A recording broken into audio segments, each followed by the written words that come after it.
Okay, what's up, guys? Let's knock out problem 2 from the practice exam. So this is going to involve integrating to find the electric field, right? You can see that there's a continuous charge distribution here. So just for those of you who don't have the practice exam document,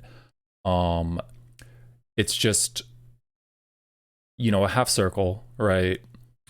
And 1/4 of this half circle, or 1/4 of the full circle, or 1/2 of the half circle has a charge plus Q on it, and then the other half has charge minus Q, right? And so there's also like symmetry here that we're going to want to, look at and utilize to make this a little easier on ourselves, and we'll talk about that as we go through. The first part here is, actually, let me just put the symbols down. There isn't really much to do. We'll just say big R is 8 centimeters or 0.08 meters, right? And then little q is going to be 16 microcoulombs, right? So that's 16 times 10 to the -6 coulombs. And, you always want to be converting to your base units, because like our Coulomb constant or the vacuum permittivity, things like that, those are assuming coulombs, right? So if you don't, they're actually assuming, meters, coulombs, all that stuff, right? So if you don't convert to the base units, then you could, wind up with a a power of 10 error in your numerical answer.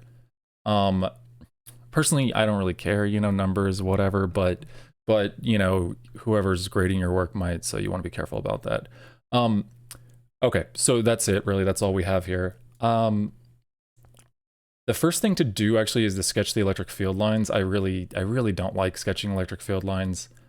I think when I taught this class over the summer, I never asked my students to do that, but like we just have to. It's something we need to do. So what I actually did was I found this website. Let me bring it over. I don't want to just like leave you high and dry, like, just figure it out, do it for yourself, whatever. I also really don't want to do it myself.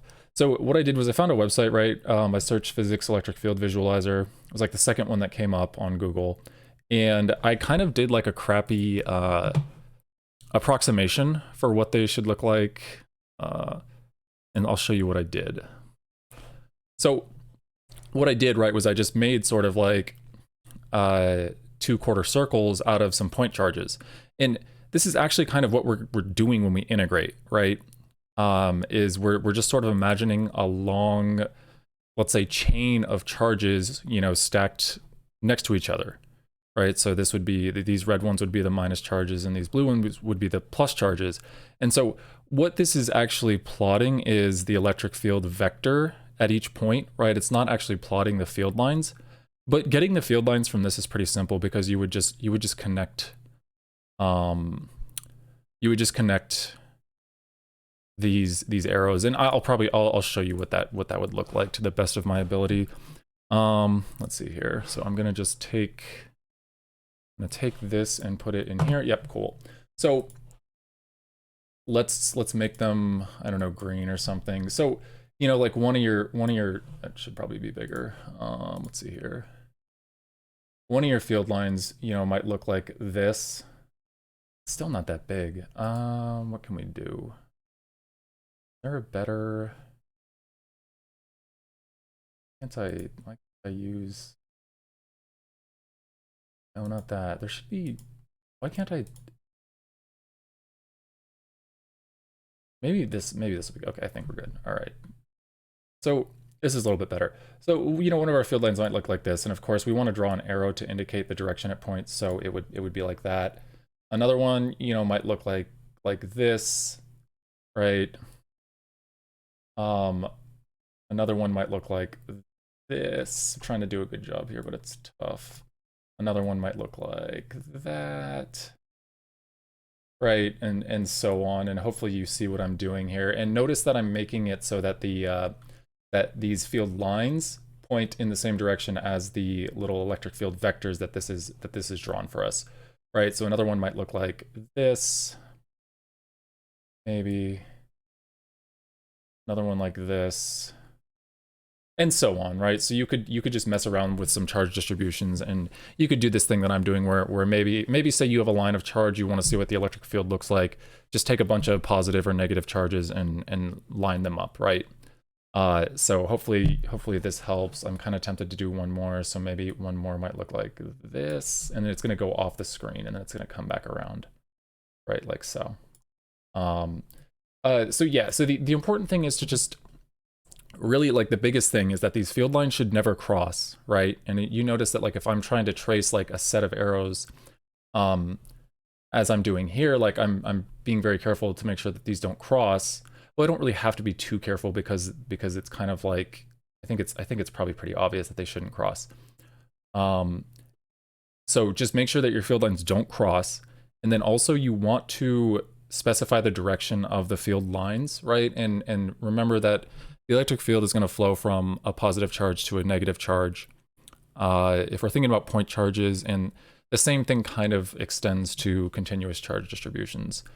I mean, it does extend to continuous charge distributions. It just might not be quite so clear as it is with point charges.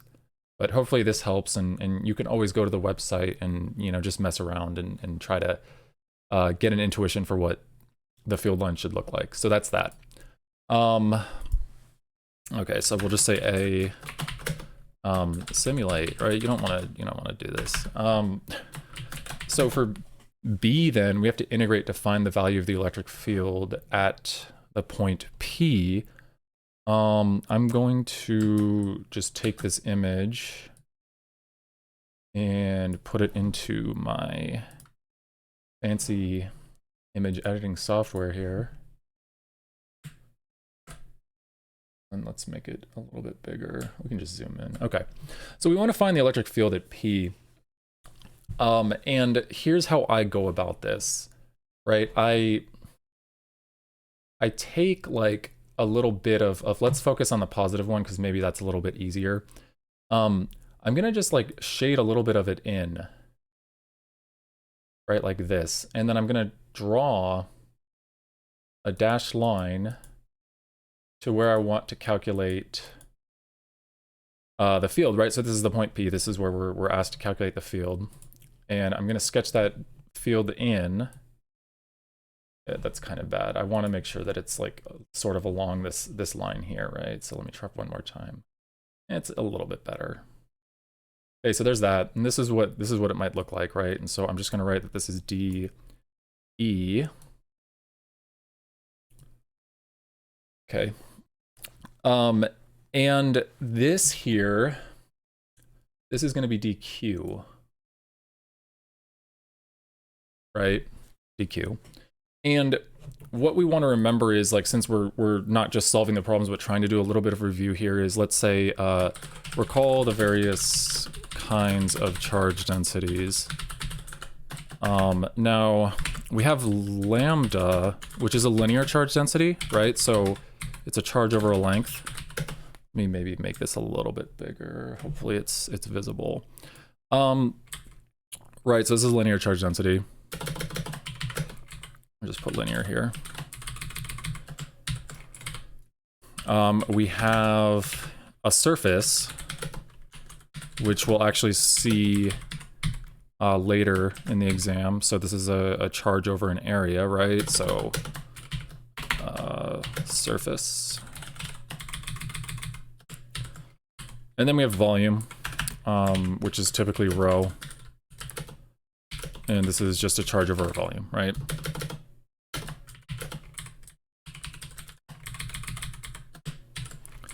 Like that. Okay.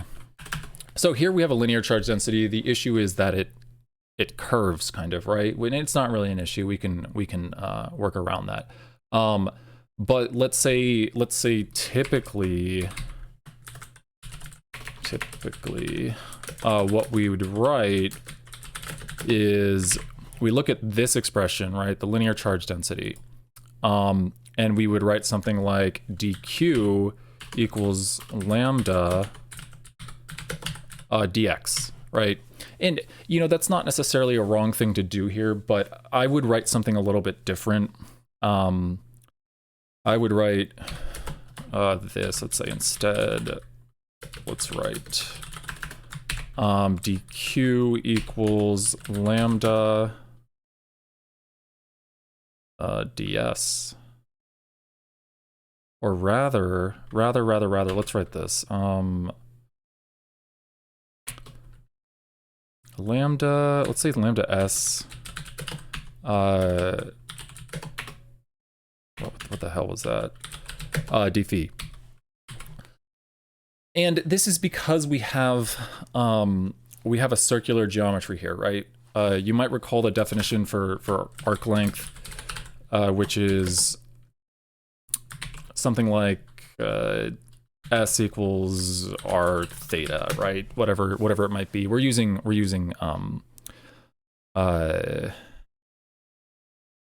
this is kind of confusing actually, probably, but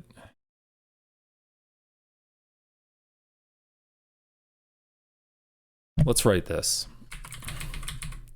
Let's write r instead, because r is constant, right? So we don't want to you know, get all mixed up with the notation and stuff. But this is an arc length, and let's just write phi here so we're being consistent.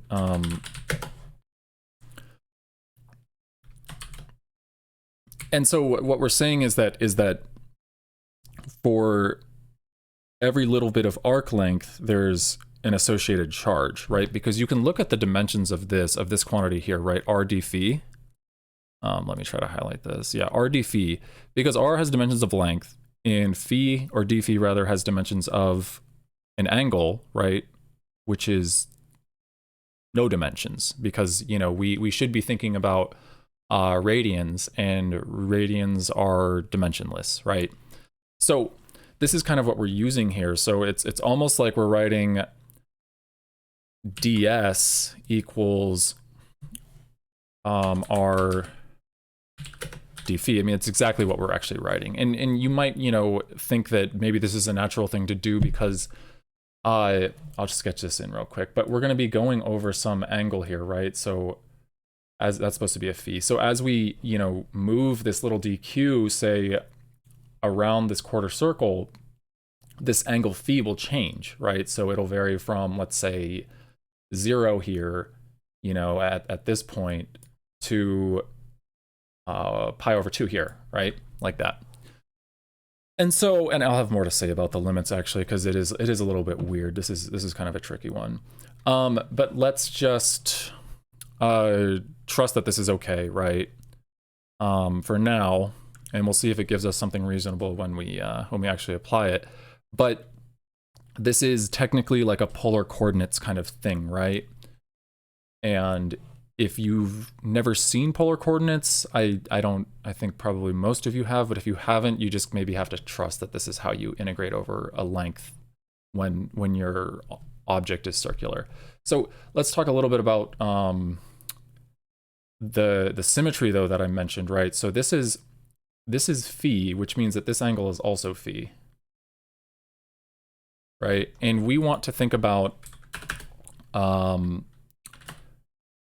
dE and its components, right? So breaking dE, and I'll write this as a vector, into its components, we have something like this. We have, nope, dE sub x is going to be dE cosine phi, right? And then dE sub y is going to be negative dE sine phi. And what we're gonna find, right, is that we should have that the x and y components, remember we're just talking about the positive charge here, we should find that the x and y components are equal in magnitude, right? Because for instance, like look at this little bit of charge here, this is going to make an electric field, say, that looks like this, right? And then this little bit of charge up here, right at the very end, is going to make an electric field that looks like this. Or so, right? And what this really is like almost is like all the charge is just concentrated at some point here, I think is what we're going to end up finding. I'm not 100% sure actually, but the point is we can integrate this to get the exact value. But what happens essentially is as you take a little bit of charge, right, a little bit of dq, and you slide it around this quarter circle, the electric field vector is going to rotate, say, from like this position, being aligned along the positive x-axis, and then it's going to kind of swing down to being aligned along the negative y-axis. And this is a constant, this quarter circle is a constant distance from the point P, right? Which means that every little dq contributes a dE, and they all have the same magnitude, right? Because it depends on your charge, and it depends on the distance or the separation squared, right? And every little bit of dq is taken to be equal, and every point on the ring is a distance r from P. Okay, so hopefully that makes sense. So what I'm trying to say is that we could say something like, arguing from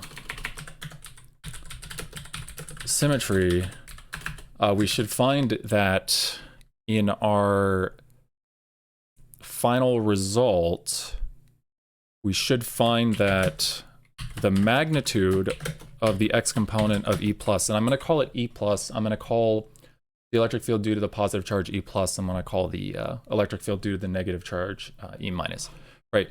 This should equal the magnitude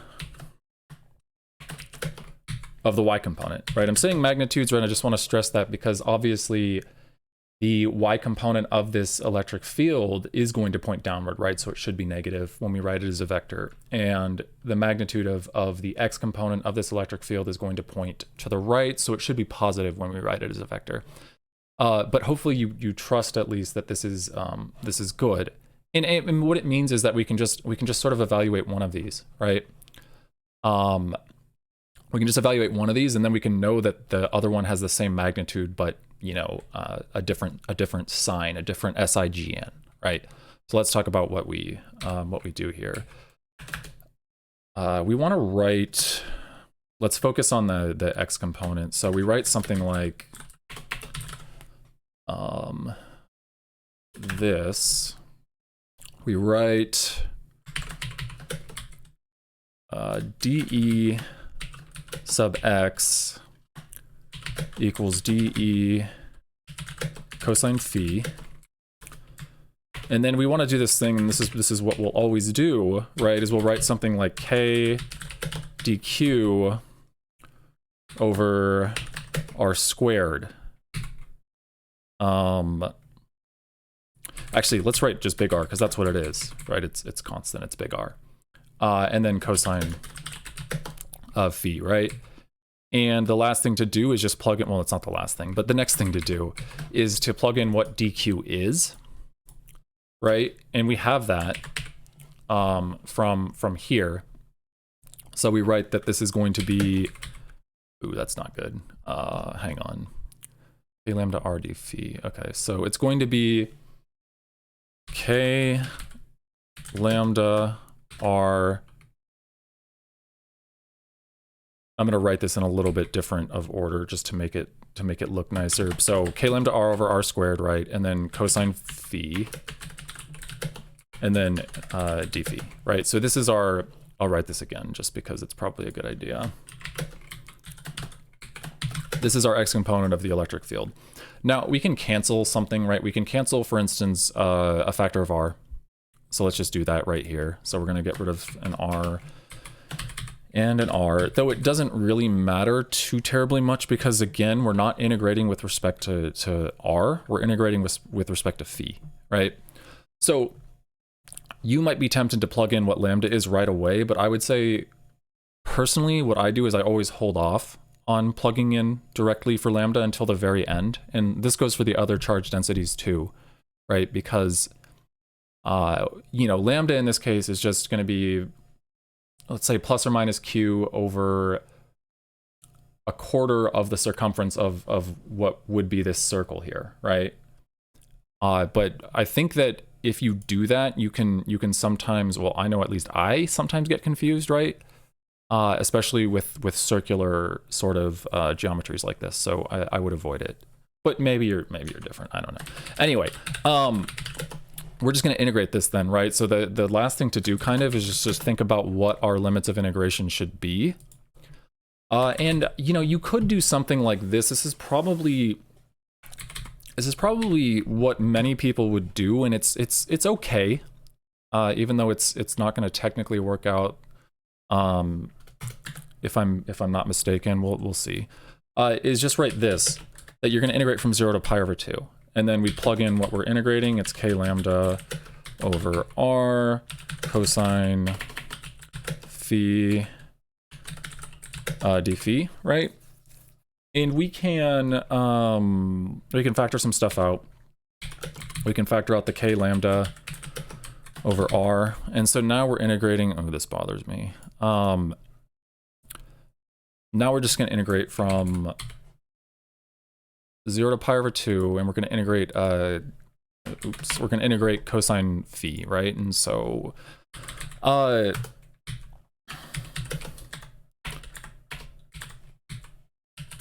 me just finish typing this out.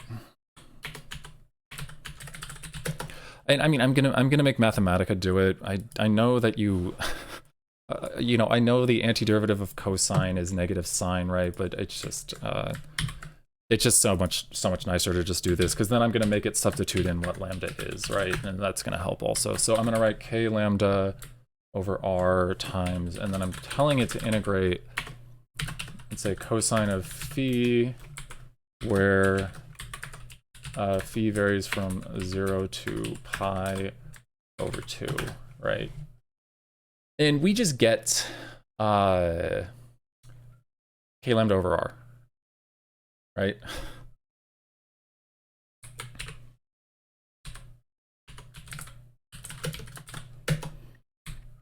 No.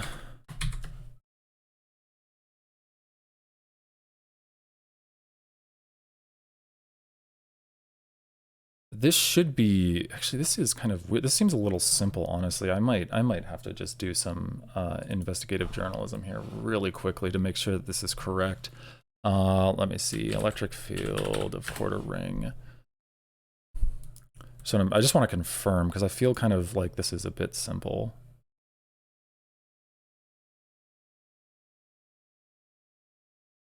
No, according to another source here, that is what we're supposed to get. Okay, well then that's not too bad. Then okay, so then let's take this to completion. So what we want to do, right, and this maybe is something that could trip people up, is we want to write in what lambda is. So I'm gonna make Mathematica sub in what lambda is for me, right? So I'm gonna write lambda goes to, and it's a charge over a length, so we're just gonna say q. Now, the length in this case, right, I'll say this again, is just going to be 1/4 of the circumference of a circle of radius r, right? So that's going to be 1/4 times 2 pi r. And then we get this. We get that it's going to be 2kq over pi r squared, right? And we have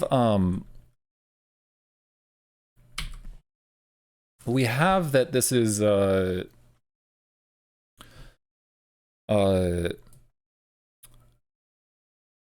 in terms of everything that we're given, right? Because k and pi obviously are constants. Q is what we're given in the problem statement, that's the charge, and then r is the radius. So it's you know, everything is legal here. You don't want to just leave it as k lambda if you're working symbolically, because lambda is sort of an introduced quantity. It's not something that you're given, but it's not a big deal. But here's the thing, right? If you're trying to get numerical values and you accidentally miscalculate lambda,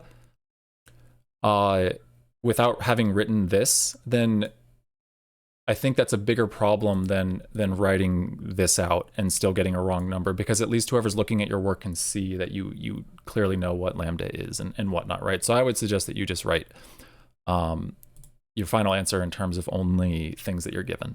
Okay, so this is nice. Now this tells us that e sub x works out to be this 2kq over pi r squared.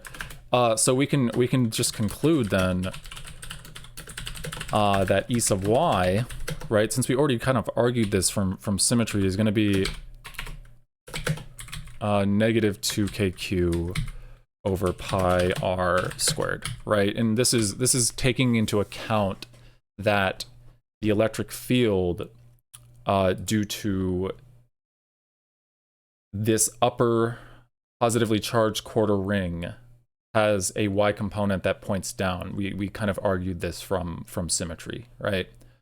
So there's this. This is our electric field due to the upper quarter ring. We have it as a vector, right? Because we've found the x component and we found the y component, so therefore we have it as a vector. Now, let's just talk about how we can use symmetry again here to kind of help us avoid doing some work. And let me make this, I don't know, maybe in green or something. What I'm just going to say is that in as much as the electric field of the upper positively charged part of this semicircle looks like this, right? The negatively charged part is going to make an electric field that looks like this.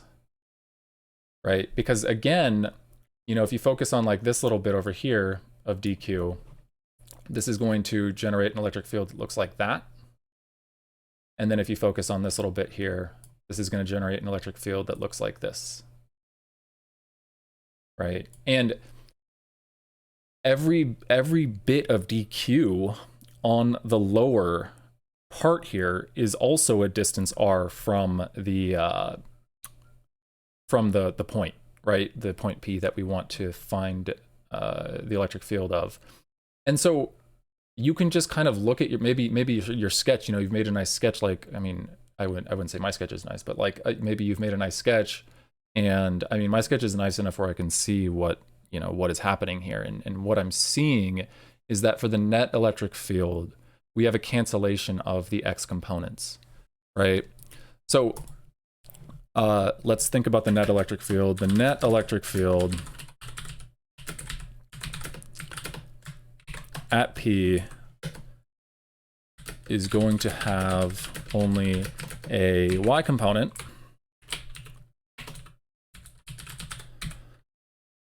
And this will be just double what we found before, right? So let me write it out symbolically though, just so we're all on the same page. I'm gonna write that the electric field, and let's put a P in here. The electric field at P, the electric field vector, right, is the vector sum of the electric field due to the minus charge plus the electric field due to the plus charge, right? And again, we're saying that the x components cancel out because that's what our figure or sketch indicates, right? So we can kind of just jump to the conclusion here that this is going to be 2 times negative 2kq over pi r squared, right? And this is going to be in the y hat direction, like so. And of course, this works out to be negative 4kq pi r squared in the y hat direction, like this. And this is our answer. We have our field, right? So like you can save yourself a lot of I'm tempted to say pain. Hopefully it's not pain, but maybe it is. But save yourself a lot of trouble by just looking at the symmetry that you have. And this is something we said in the last video, right? So I think the fact that I'm saying it so much probably indicates that it's a big deal, right? Anyway, this is what you should find. Though double check me, right? Make sure that this is in fact correct. And then like if you've if you've done this, right, this part is just dead easy, right? Because like all you have to do is,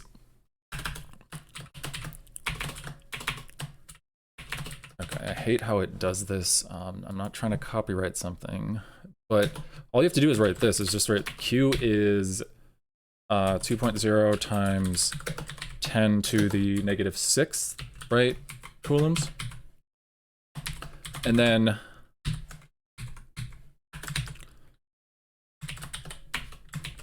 F equals QE, right? I'll say Q, E sub P. And then, like, I can just, like, copy and paste this, right? Except I obviously have to put a factor of big Q in there, like that. But that's it. There's your force. So, you know, for Dr. Nero at least, I know that like if you for instance, if you do the, let's say you go through and you calculate the electric field for this part and you get it incorrect, but you know, maybe you come up with you know, honestly, it doesn't even matter if you do it correct. I think I don't think he cares. Like, I don't think he's gonna penalize you for having an incorrect result here if you get this part correct. So this is like easy 10 points, right? Because, and he even gives you like a fake value for the electric field, right? All you have to do is multiply what you found in the previous part by Q, and like as long as it's like a vector and it, you know, it's halfway reasonable, you're going to get full credit here. And I think that, you know, any reasonable instructor would do that, because the point of this is, do you know how to figure out what the force is on a charge, knowing the electric field, right? So there's that. Let's just do a recap of the important stuff that we covered here. So I'm going to say two things about electric field lines. Electric field lines begin on positive charges and terminate on negative charges, right? So be sure to indicate the direction correctly. We can say some other things. I don't know if we said this, but let's see. We can say something like the spacing between field lines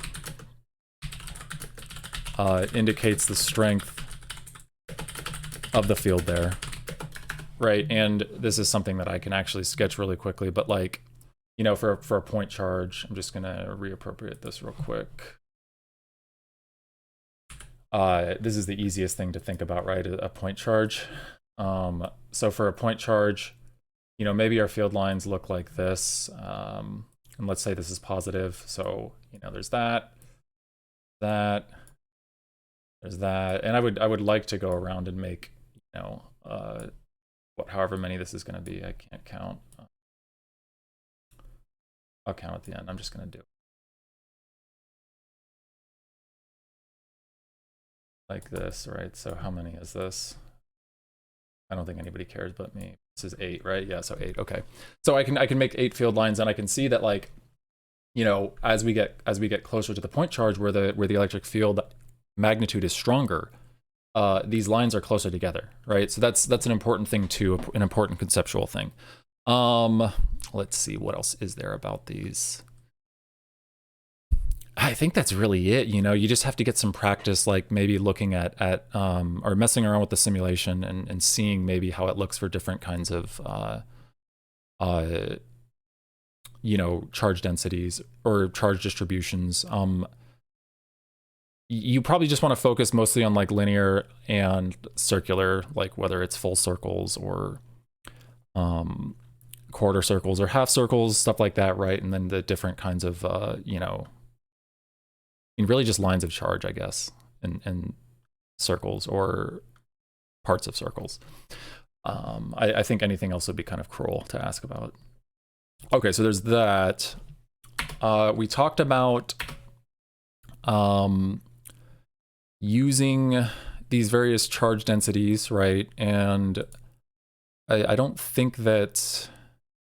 I don't think you're ever really gonna have to integrate over a volume. Maybe you will, but like for integration, linear should 100% be fair game, right? You wanna be comfortable with this process, and we always kind of start by writing out what our DQ is in terms of lambda and some other kind of infinitesimal quantity, right? So here we wrote DQ equals lambda r d phi, and then r d phi, right, would just be a little bit of, oh, I erased the drawing. It would just be a little bit of arc length, right, r d phi on the quarter ring there. And you should probably know this, right? You should probably know that ds equals r d phi or r d theta, whatever you want to call it. Obviously be able to break things into their components, and then, you know, make a good sketch and look at what you have and see if there are any kind of good or nice symmetries that you can use to simplify things. This, you know, if we had naively kind of gone through and just cranked out the calculation for every component of both fields, we would have had to do 4 calculations, right? But instead we were able to do just 1 and then adapt that to the situation, right? So I think that's pretty cool. What else is there? Oh yeah, and just don't forget about this, right? Don't forget, we talked about this in the last video, but don't forget that the force on a charge in the presence of an electric field is just found via multiplying the charge by the electric field, right? So don't miss out on easy points potentially because you forgot about that, right? Because it might be easy because there is another expression for the electric force, right? Which is KQ, big Q over R squared, or whatever, however you want to write it. But you know, just make sure you're using the correct form of the electric force equation. Okay, that's it for this video. Not too long.